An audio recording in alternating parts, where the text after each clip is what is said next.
How bullish are you on tech entrepreneurs and builders and building our way out of this system using new technologies, specifically decentralized technologies like Bitcoin, like Nostr, and other things like that, to get to a point where it's not about whether they will or won't censor, but where they can't?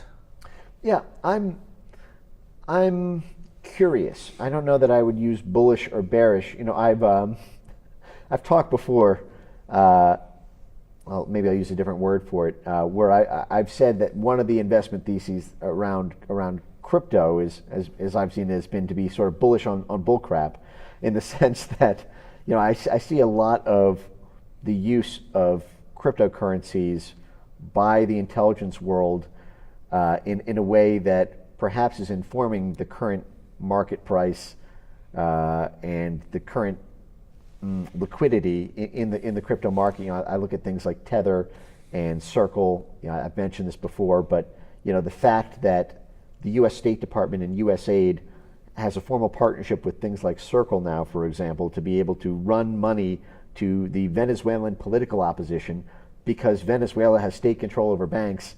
So the U.S. government is formally using cryptocurrency to do a regime change, to fund a regime change operation in order to circumvent state control over banks. So it's like the state using a couple of things I'd like to just clarify. Right, I know it's not Bitcoin. We're very clear it's Bitcoin, not crypto. So like there's Bitcoin here and there's a million other tokens. And then number two, you're talking about a dollar, a stable coin, a dollar token. Right. So I think those are just very different things, right? True. So to your point, the reasons why Bitcoin is different than crypto is for lots of reasons, to the point that those can all be co-opted, they're all controlled, there's a lot of censorship or centralization there, whereas Bitcoin's a network that nobody can control, right? So it's censorship resistant, et cetera. And even without going into specifically Bitcoin, if you don't want to, just those types of technologies and our ability to kind of build our way out of that. I mean, that's what I look at, dissident tech, if you will, right?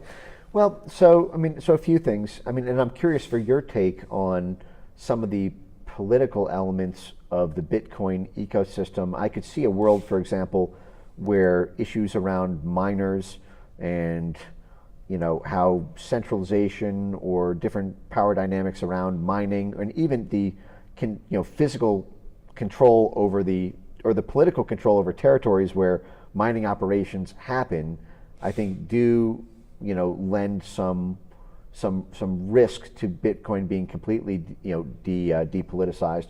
But I remember when I was following the ins and outs of this sort of of the crypto world at a much more granular level from 2015 to 2017, when you had Ethereum really starting to pop. And I know we're talking about Bitcoin, but I just want to say this as an analogy because, obviously, you go to CoinMarketCap and it's Bitcoin, Ethereum, Tether is the top three, and a lot of people sort of see that from the retail side, and that's sort of their conception of Bitcoin is the crypto universe around it. And I know that we draw this distinction, but I remember the hype around Ethereum very clearly in the beginning being that it was free speech money like Bitcoin, and it was going to be, except it would have the smart contract ability, and it would be a way to end censorship and even end outside manipulation, even at like the contractual level. And then I remember very quickly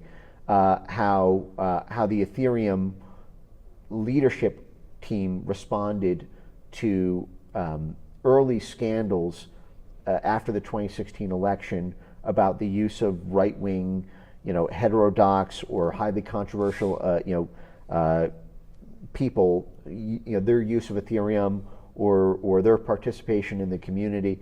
And I remember being completely disenchanted at the time, because after hearing for years about, this is going to be censorship proof, as soon as the pedal came, to the metal, and the headlines came out about what was the politically correct thing to do, and no harbor for Trump supporter type stuff. I remember seeing decisions being made and statements about blocking access and not, doing things in the code or preventing, transactions that or providing any sort of financial safe harbor to people with certain controversial viewpoints. And I remember thinking, well, that's it then. There goes. Yeah. You can never trust Ethereum again after something like that because that. Yeah. So what happened with Ethereum is they had a hack. So they were hacked, and then someone stole a bunch of coins. And so what they did is they rolled back the transactions, removed several blocks to get rid of that hack, and that basically took back a lot of those coins. And when they did that, that's what ruined the trust in it. And I think one of the big distinctions is that Bitcoin is a protocol. So it's a protocol like a TCP/IP protocol, and that protocol is out there for anyone to use, but nobody controls it. So that's a lot different than Ethereum that is controlled by the shareholders, Joseph Lubin, Vitalik Buterin, and really the Consensus is the name of the company, right? And the Ethereum Foundation. And so Ethereum is a company, and it's a software product, not a protocol. And just in the last, 18, 24 months, they've changed the monetary supply and issuance like 3 times. A group of people decide to change the software. And that's a lot different than just a protocol like a TCP/IP protocol that's just out there. Right. And so there's a big difference. Now, another thing that Ethereum did is Ethereum started very similar to Bitcoin. So Bitcoin uses proof of work. So that means that I have to spend money on a machine, I have to buy electricity to run that machine, and it's solving problems in order to help process transactions as well as unlock new coins. And that keeps it very decentralized. So now you have the databases, the nodes over here, and you have the miners over here, so there's this decentralized layer. But what Ethereum did is they left proof of work and went to what's called proof of stake. And so proof of stake means whoever has the most coins gets the most votes in the network. Right. And guess who has the most coins? Well, they pre-mined 70% of the coins. So when Ethereum was launched, 70% of the coins were owned by the insiders. Right, exactly. So basically what you have, if you just want to break this down to first principles, if you think about tokens as shares in a corporation, whoever has most shares in a corporation has the most votes, and there's a board, and whoever has the most tokens in a decentralized proof of stake system gets the most votes. No different than a corporation. Yeah. And so of course they have the most votes. But in Bitcoin, there is no vote. Right. There's no vote. There's no governance. Right. There's no voting. There's no shares. It's a protocol. That's it. And furthermore, what happens like with Ethereum and all the other cryptocurrencies that are like that, except for a handful of them, because it's this proof of stake and it's voted, when they change, so Ethereum went from a proof of work to a proof of stake consensus model, you have no choice. You have to use that. The way Bitcoin works, because it's a protocol, and there has been updates that happen to the protocol through consensus, but they're always backwards compatible. That means that my database, my node, I don't have to accept that change, and my node and my Bitcoin will always still work exactly like the way they have, even if I don't add the new update. I just maybe don't have that new feature. Or something like that. Right. And so, because it's a protocol, no one can lock me out of that. Now, what has happened in the past is someone says, well, we want to make Bitcoin better. So we want the block size to be bigger so we have more throughput, so it's faster. So we're going to make a fork and we'll make Bitcoin Cash. And then the market decides. And so the miners and the market chose, well, we like Bitcoin. We don't want the big blocks, right? Mm-hmm. So it didn't invalidate everybody who was on it. It actually now gave people more choice, and the market was still able to decide what they want. So it's just a lot different from that perspective. Right. Yeah,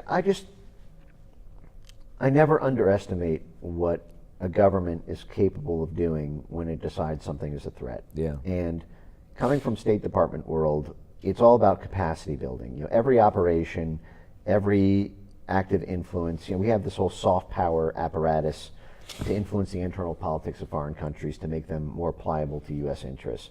We want foreign country X to pass a law or not pass a law, or the election to go one way or the other way, or the media to print story or not print story. Everything's talked about in the form of a capacity. We do capacity building. State Department grants, USAID grants to organizations, to NGOs, to political parties, to union groups, and it's that ability we are constantly thinking about the capacities that we have and building them, and the capacities that our adversaries have and how to destroy them. I.e., we are constantly thinking about how to fund more and more money to our assets and how to kill the money supply to other assets. And we think about that both in terms of overt and covert sources, because the issue is we don't want most of this to be traced. A great example of this is there are these new NGO laws in Europe that are popping up where people are trying to force organizations within Georgia or Moldova or Serbia to register as foreign agents if they get money from an outside government. And we've been trying to stop those laws because we don't want are cutouts to have to disclose, to those governments that they're getting their money from the State Department or USAID or the CIA. But this monomaniacal obsession on capacity building as our main instrument of control, and capacity crippling, that is killing the sources of funding for every political opponent we have on God's green earth. Because we do this, there's not a single country on earth that is not under some sort of State Department regional desk purview. Every election, every major economic decision, there's somebody at the State Department coordinating with USAID and coordinating with, through the interagency with the Pentagon and the intelligence world on what to do about that and what capacities to either build or destroy. And that is all a story of money.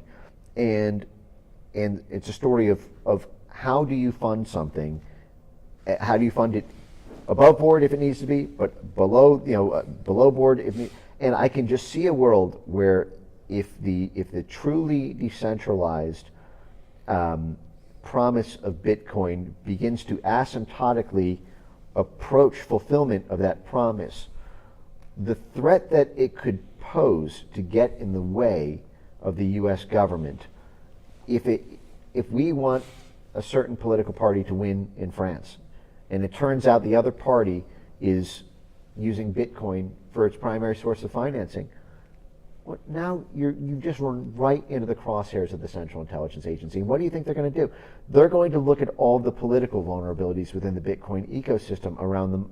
And I'm curious for your take actually on what some of those are in a way that has more granular knowledge on it. Because I look at things like the forking process. I look at things like the miners and the economics of mining. I look at the fact that the energy costs to actually have a large scale mining operation require you to have some physical territory where you're doing this out of, or some energy usage, and you could simply have change the political control over the territory in which this is being done, and you could potentially cripple or clog up, or radically increase the fees or slow down. And that would what would I do if I was the deputy director of plans for the CIA, and the problem is all these dissident groups that I wanted to stop from rising to power were outspending what we could rob from the taxpayers to pay our guys. How would I go about crippling them if they were using Bitcoin? Yeah, so we like to game theory these a lot. We love to get in rooms and talk about this stuff. I think there's a couple things, and first of all,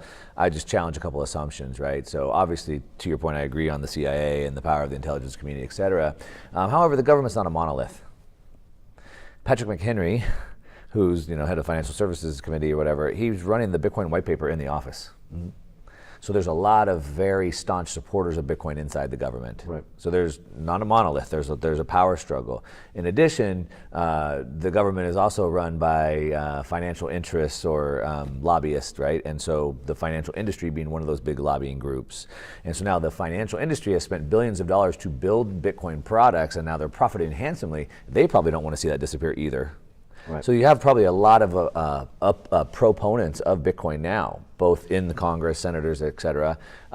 J.D. Vance has disclosed he owns Bitcoin, right, and vice president, et cetera, but also even the financial industries and things like that. So there's inside the government, there's a power struggle. Right. And now we've seen red states have actually been putting in rights to own Bitcoin that cannot be infringed. So now we're seeing constitutional rights being imposed. So it'd be very difficult. Now, could a covert CIA op try to take it down? That's another discussion. So what would it take? Right.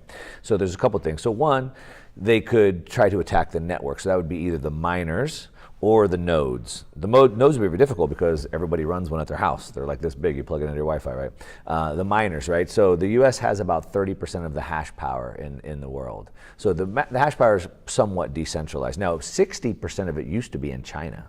60% of it. Yeah. But then they kicked it out and it got decentralized around the world. But even when 60% was in China, China couldn't stop it.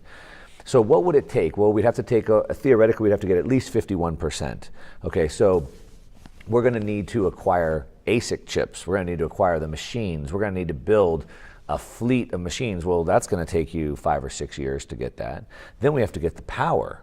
Where do we get the energy to now power this fleet of miners? Now, we could just go with gunpoint and we could seize everything that we have in California or in the U.S., but back to, you mentioned sort of this three-prong approach, right? We have the political power, but we also have this cultural power, right? And like, you think 50 million Americans that own Bitcoin and the Wall Street are going to be okay with armed guards going and seizing Bitcoin mines in Texas? Like, that's a pretty big, far-fetched idea. So we have to get the machines, we have to build them, then we have to get the power to run them. That's a far-fetched idea as well. Where do we get, I don't even know what the power consumption is, but it's more than some countries. So where do we get that additional power? So that's a monumental task, not theoretically possible.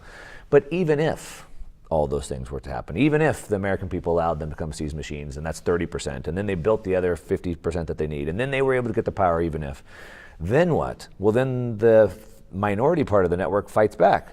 30%, so now it's attacking, right? They're trying to reorganize the chain. So now the minority chain is fighting back. This is potentially going to cost trillions and trillions of dollars. It could be $5-10 trillion to even stage this attack. So where does that money come from? CIA doesn't have $10 trillion. The Pentagon could hide 20 trillion a few times. They've done that. So then now we have, where do they get the $10 trillion? Where do they get the machines? Where do they get the power? And then even if they get across all of that, now there's 30 or 40% of the network still fighting back. And then what happens? A fork. Cool. So now CIA chain is over here, and the old Bitcoin chain is over here. And where do you think the market goes? CIA chain or Bitcoin chain? Yeah, it's very interesting. Now, what they could do is they can manipulate the price. So that would be a lot easier, right? So now BlackRock is one of the largest holders of Bitcoin, right? So they have about 1% of the supply, which is not a lot, but it's certainly enough to manipulate market, just like they've done with gold for decades, right? So they could swing the price of Bitcoin up and down until people want to give up on it. What's the point? Like gold, it hasn't moved in 2 decades. Why even buy it? They could hypothetically do that. That could be one option. I don't know if the financial industry in the United States would be very happy about that. So that would be a battle they'd have to deal with. And then there's the game theory piece. So they could say, we'll just kill everybody on site if they have it. But then what about the rest of the world? And the chance of getting the whole world together on the same page is theoretically impossible. So then there's the game theory aspect of that as well. So I don't know if that kind of answers some questions. No, it's interesting how much of that game theorizing matches the story of the censorship industry and its evolution out of the free speech complex. Because, part of the reason internet censorship was such a ghastly thing, I think, to the psyche of the American people was everyone, like the free and open internet was just unilaterally loved by the government for 25 years. Right. When they were using it to take down other governments. Right, exactly. But we had this free speech complex, and we had thousands of NGOs dedicated to influencing foreign governments to allow a free and open internet, because these were our soft, powerful vehicles. They were basically viruses sent to influence the cell nucleus to allow in more bacteria into the cell, so to speak. But the fact is after the 2016 election, and the Brexit referendum and the Philippines election, and the threat of the EU coming apart because of the Frexit, it'll exit, Grexit, Spexit domino, Pigsit. Yeah, Pigsit. But they began to see free speech on the internet became enough of a threat that they thought it was going to be the end scene from Fight Club, where the credit card buildings are all crashing down and everything gets reset to zero because the EU is going to come undone, which means NATO comes undone, which means there's no enforcement arm from the IMF or the World Bank. So everyone's debts get reset. The international finance system comes crumbling down. We need to do something about it. And I just remember so vividly that period in early 2017 when you had all these high-ranking military and diplomatic and intelligence figures all getting together and saying, we need to do something big, and it's something we've not done before. We've sort of done it in World War II. We've sort of done it during the Cold War a little bit, but we need to do it here in peacetime in order to preserve the rules-based international order. And it's going to be like turning around the Titanic. It's going to be slow. It's going to be expensive. It's going to suck. I know, because at the time they were apoplectic. They were sad about how powerless they felt against Silicon Valley. That there was this culture of libertarianism and a culture of sort of autonomy and being sovereign from the government, that they weren't going to cooperate with the government's attempts to try to put pressure on them. And this is when they rolled out this whole society concept that with our powers combined, with the US government, European governments across the EU, military pressure, government contracting pressure, NGOs creating a swarm army of soft power, to media institutions onboarded to create pressure, advertiser networks, in order to do carrots and sticks. Favors for favors. We're going to move, heaven and hell in order to infiltrate the social media, algorithms, the trust and safety teams, what can and can't be said on the internet, even though we have all this infrastructure. Because hearing you talk about the infrastructure that the financial firms have laid down, and the financial infrastructure, that the government is not a monolith. Because people within government are invested, it does create a sort of buffer. That's true. I just watched that play out in the censorship space, and watched as they made this constant evolution along the way. But again, even that is contested. Censorship, the internet is not as censored now as it was 4 years ago. It looked like there might never be internet freedom ever again. At the height of COVID, after the censored 2020 election, where they had hundreds of millions of tweets and Facebook posts and YouTube videos either suspended, banned, or algorithmically throttled, if you talk about mail-in ballots, and then COVID-19, anything you said about vaccines, anything you said about mandates, it looked like there was a period where we'd never have internet freedom again. But there were coalitions who did step up. I guess this is what you're referring to, the analog of the sort of minority defense. And they managed to get a series of wins that we're riding momentum on as we speak. Elon Musk came out of nowhere, and the wealthiest man on planet Earth ended up coming out and spending $44 billion to put up this defense to free X. And I could see that happening. I guess when I think about the Bitcoin resilience story, because I am enchanted at the prospect, at the promise of it in time. I just it's with a kind of in the trenches, shrapnel in my shoulder, bad back for the rest of my life kind of philosophy, where I grit and I look at it and I go, but it's gonna be a friggin' war. Yeah. Well, we got to wrap it up with that. We got about 1 minute before my camera dies there. It is going to be a war. They will probably not go quietly into the night. I'll leave you with a quote if we have enough time. We'll see. One of my favorite authors, F.A. Hayek, Austrian, a Nobel Prize winner, economist, he said that there shall never be a sound money again until the thing is taken from the hands of the government. But it can't be taken by force, but rather by a sly roundabout way, introducing something that can't be stopped. I said that in 1980. So yeah, it'll be a fight unless they can't stop it. Mike Benz, you're awesome. Everyone check him out. We're going to link to all his stuff in the show notes down below. Support the nonprofit if you care to get involved in this fight for censorship. It's going to be a fight. Great talking with you. Yeah. All right, thanks.